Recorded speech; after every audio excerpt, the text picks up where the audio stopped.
주신 하나님의 말씀은 구약성경 다니엘서 3장 1절부터 18절까지의 말씀입니다. 다니엘 3장 1절부터 18절까지 말씀.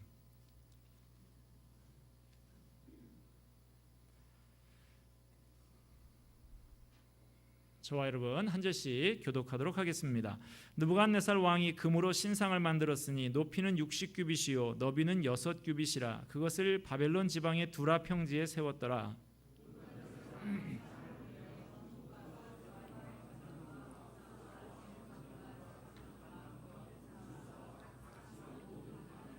느부갓네살 왕이 세운 신상의 낙성식에 참여하게 하며 이에 총독과 수령과 행정관과 모사와 재무관과 재판관과 법률사와 각 지방 모든 관원이 느부갓네살 왕이 세운 신상의 낙성식에 참석하여 느부갓네살 왕이 세운 신상 앞에 서니라. 나라들과 각 언어로 말하는 자들아, 왕이 너희 무리에게 명하시나니 너희는 나팔과 피리와 수금과 삼현금과 양금과 생황과 및 모든 악기 소리를 들을 때에 엎드려 느부갓네살 왕이 세운 금신상에게 절하라.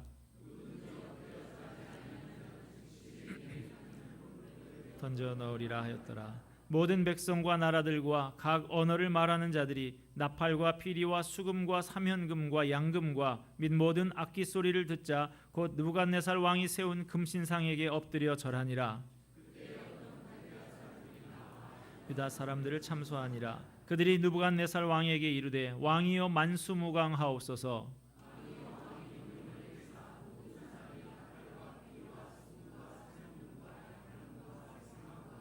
모든 악기 소리를 듣거든 엎드려 금신상에게 절할 것이라.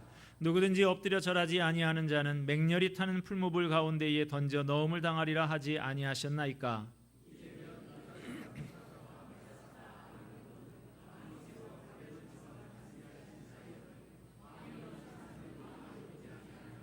왕의 신들을 섬기지 아니하며 왕이 세우신 금신상에게 절하지 아니하나이다. 느부갓네살 왕이 노하고 분하여 사드락과 메삭과 아벳느고를 끌어오라 말하며 드디어 그 사람들을 왕의 앞으로 끌어온지라.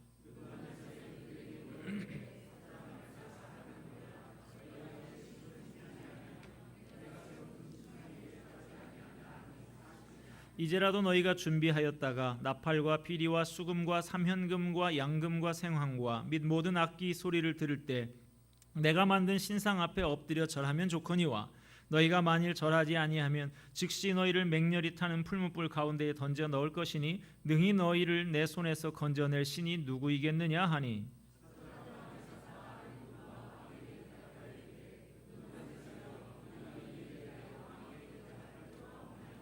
왕이여 우리가 섬기는 하나님이 계시다면 우리를 맹렬히 타는 풀무불 가운데에서 능히 건져내시겠고 왕의 손에서도 건져내시리이다.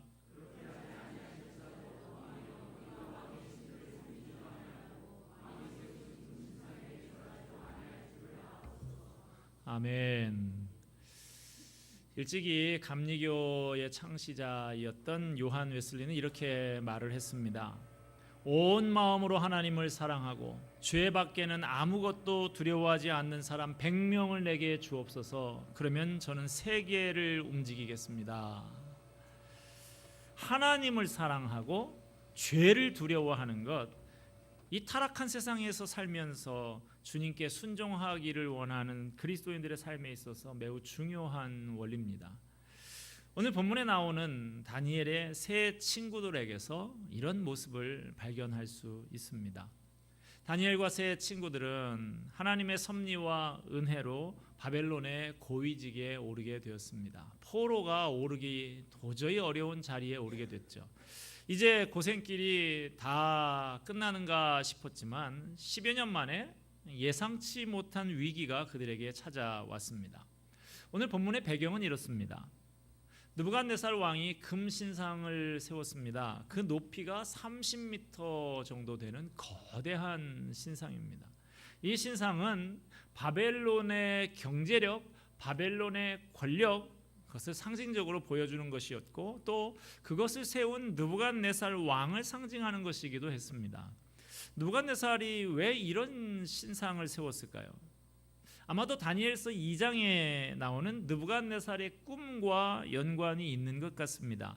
왕이 만든 금신상은 과거에 그가 꾼 꿈에 나오는 거대한 신상과 비슷한 모습이었어요. 왕은 다니엘을 통해서 그 꿈에 나온 금신상의 머리가 바벨론이고 바벨론은 곧 왕 자신이다라고 하는 해석을 들었습니다. 그렇지만 그 금의 나라 바벨론은 오래 가지 못하고 얼마 뒤에 은의 나라, 노새 나라, 철의 나라가 연이어 등장하게 된다는 것도 듣게 됐습니다. 그 이야기를 듣고 10여 년이 지나고 나서 왕은 머리만 금인 것이 아니라 온 몸이 금으로 된 거대한 신상을 만들었습니다. 무슨 의미일까요? 느부갓네살은 하나님의 계시가 틀렸다라는 것을 증명하고 싶었던 거예요. 은의 나라, 노새 나라, 철의 나라 그것이 연이어 온다고 그런 것은 오지 않는다는 것입니다. 내 나라, 금의 나라, 바벨론의 영광이 영원하다 하는 것을 선포하고자 하는 것이죠. 느부갓네살이 이 신상을 세우던 BC 586년은 바벨론이 예루살렘을 완전히 함락시키고 유다 왕국을 멸망시킨 해였습니다. 느부갓네살은 유다 왕국을 멸망시키면서 그 땅의 신인 여호와도 꺾었다라는 자만심에 사로잡혔던 것 같습니다. 이제 내가 그 하나님이 지키는 유다 땅을 멸망시켰으니 내가 하나님을 이긴 것 아니냐라는 것이죠. 이제 내가 내 왕국 바벨론이 무너지고 다른 나라들이 연이어서 들어선다라는 하나님이 내게 무릎을 꿇은 꼴이 되었으니 그 하나님이 가지고 있는 계획도 다 무산된 것 아니냐라는 것입니다. 그러니 이제 내 왕국 바벨론은 영원할 것이고 나는 영원한 제국을 세운 위대한 왕이다. 이것을 선포하는 것이 그 큰 금신상을 세우는 것입니다. 우리는 여기서 지극히 미련한 길을 가고 있는 느부갓네살의 모습을 보게 됩니다. 하나님을 잘못 이해하고 있어요. 하나님의 말씀을 잘못 이해해서 교만의 길로, 자기 우상화의 길로, 명을 단축하는 길로 가고 말았습니다. 자, 그 신상이 다 만들어지고 낙성식을 하는데요. 바벨론 각 지역에 있는 관원들을 다 불러 모았습니다. 그리고 그 신상에다가 절을 하라고 합니다. 그것을 통해서 느부갓네살 왕에 대한 복종과 충성심을 표현하라는 것이죠. 신상 숭배를 거절하는 자는 즉시 맹렬히 타는 용광로에 던져서 태워 죽이겠다라고 하는 협박도 선포됐습니다. 마침내 여러 악사들이 웅장한 음악을 연주를 하면서 수많은 사람들이 그 으리으리한 금신상 앞에 모두들 머리를 조아리고 엎드려 절을 합니다. 이 무시무시한 분위기에 감히 나서서 이 일을 제기하는 사람은 아무도 없었어요. 바벨론의 종교는 기본적으로 다신론입니다. 다신교입니다. 홍수 때는 물의 신한테 가서 빌고요. 농사 때는 태양신에게 가서 빌고 별의별 신을 다 섬깁니다. 이왕 이신 저신 다 섬기고 있는데 거기에다 추가해서 왕이 새로 만든 신상 또 하나의 신으로 그렇게 받들고 섬기고 절한다고 한들 까짓거 크게 문제될 것이 없는 것이죠. 느부갓네살에게 불려와서 엎드려 절하고 있는 바벨론의 많은 관리들은 어찌 보면 오늘날 대다수의 가만히 있는 보통 사람들의 모습을 대변하고 있습니다. 뭐 그렇게 튈 것 있는가? 물 흘러가는 대로 흘러가는 것입니다. 이런들 어떠하리 저런들 어떠하리 하는 것입니다. 하나님을 믿지 않는 사람들은 어차피 사람들의 눈치를 보고 살기 때문에 그들에게 무엇이 옳고 무엇이 그른가 하는 것 그렇게 중요하지 않습니다. 칼자루를 쥔 사람이 하라는 대로 무엇이든지 하는 거예요. 이 세상이 이렇게 어두운 것은 하나님의 은혜를 저버리고 노골적으로 하나님 앞에 대항하는 느부갓네살 같은 사람 때문이기도 합니다만은 이 불의한 세상 속에서 그저 가만히 있는 더 많은 사람들 때문에 더욱더 어둡습니다. 그러나 이 진흙탕같이 어두운 곳에 하나님께서 반짝거리는 진주 몇 개를 심어 놓으셨습니다. 그 진주들은 사드락, 메삭, 아벳느고라고 하는 세 친구였어요. 모든 사람들이 그 위험 앞에 신상에 절을 합니다마는 이 세 친구만큼은 절하지 않았습니다. 평소에 다니엘과 세 친구가 왕에게 인정받고 잘 나가는 것을 탐탁지 않게 여기고 있던 갈대아 사람들이 그것을 발견하고 잘됐다 하고 얼른 왕에게 가서 고자질을 합니다. 당신이 발탁해서 세운 저 이스라엘 출신들이 당신의 명령을 거역하고 있습니다. 얼마나 배은망덕한 녀석들입니까? 자기에게 도움을 베풀어준 사람의 부탁을 거절하는 거 쉬운 일 아니죠. 그러나 그리스도인들은 때때로 이런 일을 해야 합니다. 때로는 그 대상이 우리 부모일 수도 있어요. 그분들은 우리가 특별한 위치를 차지하기를 기대하면서 많은 뒷바라지와 희생을 했습니다. 그런데 우리는 하나님의 부르심 때문에 다 차려진 밥상을 무르고 그분들의 기대와는 전혀 다른 분야를 택해야 할 때가 있습니다. 갈대아인들의 고발 성공을 했습니다. 모든 백성들을 금신상 앞에 조아리게 해서 자신의 절대 권력을 과시하려고 했던 왕의 자존심에 금이 갔어요. 왕이 분노에 사로잡힙니다. 그래서 명령을 거역한 자들 다 끌고 오라고 합니다. 그러나 본문에 보면 왕이 한편으로는 분노하고 있으면서도 또 한편으로는 이 세 사람을 어떻게든지 살려보려고 애쓰는 것을 볼 수 있어요. 14절에 보면 맨 끝부분에 사실이냐라고 묻습니다. 아니 많은 사람들이 와서 사실이다 그러는데 이 사람들 불러가지고 왕이 또 사실이냐? 정말이냐? 저 녀석들이 너희들 모함하는 거 아니냐? 고의로 그랬느냐? 혹시 잘못 들었거나 무슨 사정이 있어서 못 들은 건 아니냐? 아니면 너희 나라 이스라엘 나라 출신이니 그 나라는 절하는 풍습이 우리하고 다르다거나 뭐 피치 못할 사정이 있었던 것은 아니냐? 내가 다 이해하고 기회를 다시 줄 테니까 눈 딱 감고 한번 꾸벅하기만 하면 된다고. 왕은 이 세 친구들을 설득하고 회유합니다. 이게 뭐 그리 어려운 일도 아니잖아. 너희들 지금 차지한 자리가 어떻게 앉은 자리인데 그런 너희들이 미워서 옳거니하고 고자질하고 있는 저 녀석들 미워서라도 그 자리를 지켜야 되지 않겠느냐? 왕이 이 세 친구를 설득하면서 다시 기회를 주고 있습니다. 이걸 보면 이 세 친구들은 별 볼 일 없는 사람이 아니었다라는 것을 알 수 있습니다. 왕이 관리로 등용해서 일을 맡겨보니까 썩 괜찮은 사람들이었어요. 천하의 대제국 황제 느부갓네살이 명령을 거역한 사람들을 친히 불러서 이유를 물어보고 기회를 다시 주는 것은 보통 일이 아닙니다. 여러분, 우리가 꼭 필요한 순간에 신앙을 지키고 할 말을 하기 위해서라도 평소에 우리의 삶을 성실하게 잘 관리해야 됩니다. 툭하면 지각이나 하고 업무 처리를 잘 못하는 사람이 그건 제 신앙 양심상 못하겠습니다 하면 그 말이 잘 먹히겠습니까? 우리는 사드락 메삭 아벳느고의 신앙 고백과 그 결단을 보면서 탐복해야 하지만 뿐만 아니라 불신자인 왕조차도 버리기 아까워했던 그들의 실력과 성실성도 아울러 기억해야 될 줄로 압니다. 왕이 세 사람을 설득하고 회유만 한 것은 아닙니다. 위협을 가하기도 합니다. 그러나 사드락 메삭 아벳느고는 회유에도 위협에도 굴하지 않았습니다. 그들은 더 이상 어떤 변명도 왕 앞에서 하고자 하지 않습니다. 16절에 보면 느부갓네살이여 우리가 이 일에 대하여 왕에게 대답할 필요가 없나이다 라고 합니다. 왜 대답할 필요가 없습니까? 느부갓네살 왕은 10여 년 전에 다니엘이 그가 꾼 꿈의 내용을 마치고 그 꿈의 해석을 해줄 때 이미 하나님의 권능을 경험한 사람입니다. 그때 그는 스스로 말하기를 하나님을 모든 신의 신이다 라고까지 말을 했어요.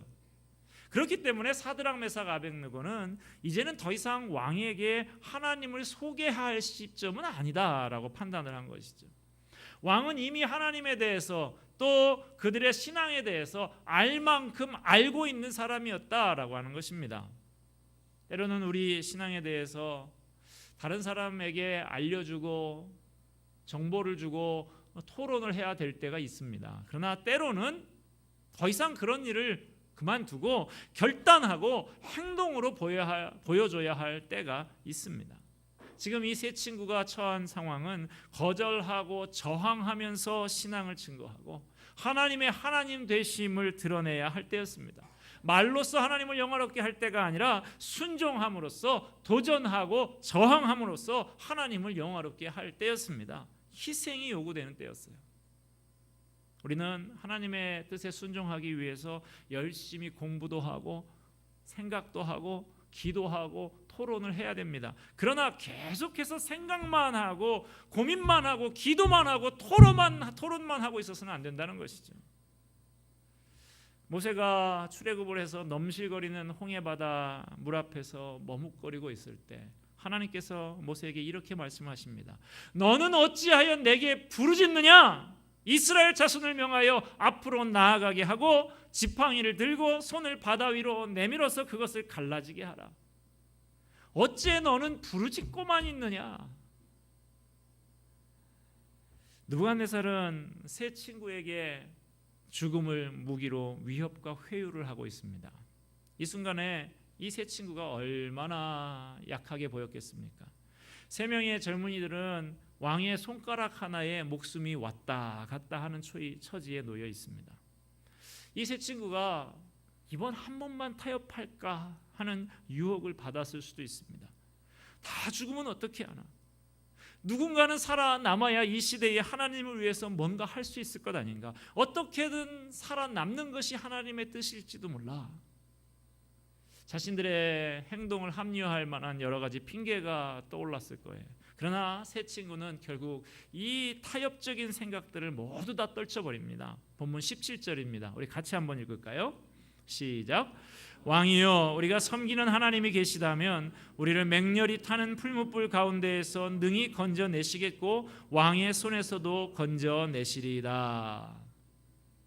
앞선 15절에 보면 왕은 어떤 신도 이 풀무불에서 건져낼 신이 없다라고 말을 합니다. 그런데 세 친구가 왕의 말을 정면으로 반박하면서 하나님이 자신들을 건져낼 것이다 라고 말하고 있습니다. 이 세 친구가 당시 세상에서 가장 강력한 왕 느부갓네살 앞에서 조금도 위축되지 않고 당당히 맞설 수 있었던 것은 하나님에 대한 전적인 신뢰가 있었기 때문입니다. 그들은 지난 10여 년 기간 동안 신앙적인 지식 또 삶의 경험을 통해서 하나님에 대해서 바로 알고 있었습니다. 하나님은 능력으로 자기 백성을 보호하고 지키신다라는 것을 그 이국 생활 속에서 알게 되었고 믿게 되었습니다. 그렇기 때문에 대제국 바벨론의 황제 앞에서도 분명한 신앙을 고백할 수 있었던 것입니다. 요즘에 우리는 불 속에 던져서 태우겠다고 위협하는 상황을 만날 일은 거의 없죠. 그렇지만 오늘도 우리는 각자 처한 다양한 삶의 현장에서 여러 가지 도전에 맞닥뜨리게 됩니다. 경제적인 위협, 친분 관계가 끊어질 위협, 딱 한 번이면 된다, 아무도 모른다고 하는 그런 타협의 유혹. 여러분, 오늘날 우리의 삶은 어떻습니까? 혹시 직장인 상사가 입만 한번 삐죽이면 예수님의 예자도 못 꺼내고, 친구가 한번 눈을 흘기면 하나님의 하자도 못 꺼내는 우리들은 아닙니까? 혹시 신앙 때문에 내 자리가 흔들릴까 봐 염려하는 사람은 아닙니까? 그리스도인들은 세상의 명령에 거절하면서 저항하는 사람으로 굳게 서야 합니다. 이것이 오늘 본문이 우리에게 보여주고 있는 신앙인의 모습이에요. 그리스도인들의 삶이 무기력하고 신선미를 잃어버리는 것은 도전하지 않기 때문입니다. 안주해버리기 때문이에요. 불같은 시험을 회피해버리면 하나님의 능력을 경험할 기회를 상실하고 맙니다. 도전적이고 저항적인 신앙인에게는 불편이 따르고 반대가 부딪히게 됩니다. 그러나 그 삶은 전혀 무덤덤하거나 무기력하지 않습니다.